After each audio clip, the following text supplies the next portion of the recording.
Hi, this is Kevin out of PA. Hi, Kevin. How are you? Not doing too bad.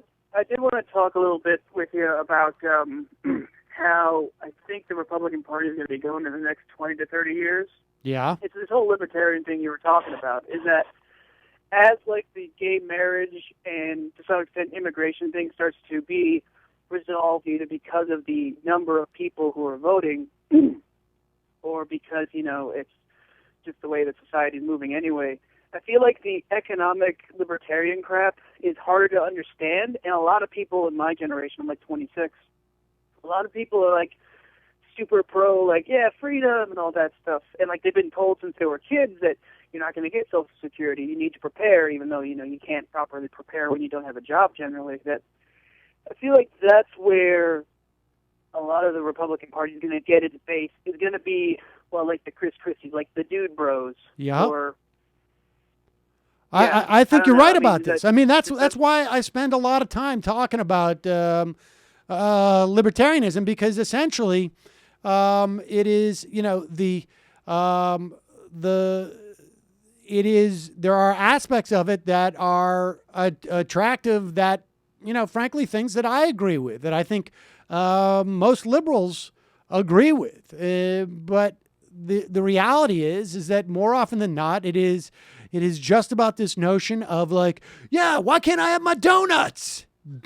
Why we, and that sells because it really appeals to a mentality that just wants, just common sense. It's common sense. Why would you ban a donut? But you know what? Actually, things are a little bit more complicated than that. And it's very convenient. And I agree with you. I think there's a lot of people in your generation who are attracted to it. And that's why we spend the time talking about it. I don't know. I mean, I think we're going to see this is going to ebb and flow over the years. I really do. I mean, one of the things that was interesting about that conversation with Isaac Martin was this emergence of this narrative that the income tax was fraudulently foisted upon. It's unconstitutional because what I've heard is that like it was either Kansas or some other state didn't really have a quorum to vote on it. But at the time in which the income tax was passed, nobody who was against income tax was making that argument, that these things are just cropping up. And there's a whole not even cottage industry. I mean, there's a whole industry behind this that is propagating these lies. And I think it attracts people. Yeah, it's crazy. All right. Well, I appreciate the call, buddy. I think another really important point he made there is it's true. If you've grown up in our age group, you've been told forever that Social Security and Medicare are going to be gone. Oh, yeah. Just as like a mythology that in hangs fact, over I think us. that cohort is the one statistically that thinks it will not be there for them. Right. Definitely. And it's the just been response to that, naturalized as like a what's fraud. fascinating is the response to that, and of course, the way it has to be sold is that the government's lying to you. Because if they don't make it, as opposed to sort of saying like, well, it will be there if A, B, or C happens.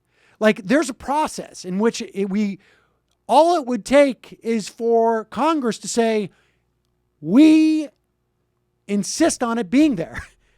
And so we're going to raise the taxes. Open and close. The case is open and closed. End of day.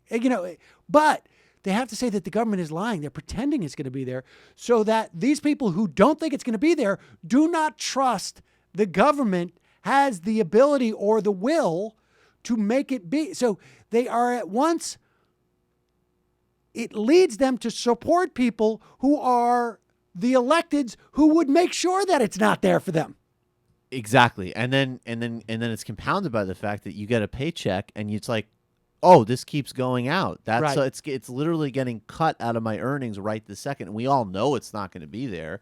So it just compounds. Yeah. Yeah. It's interesting dynamic.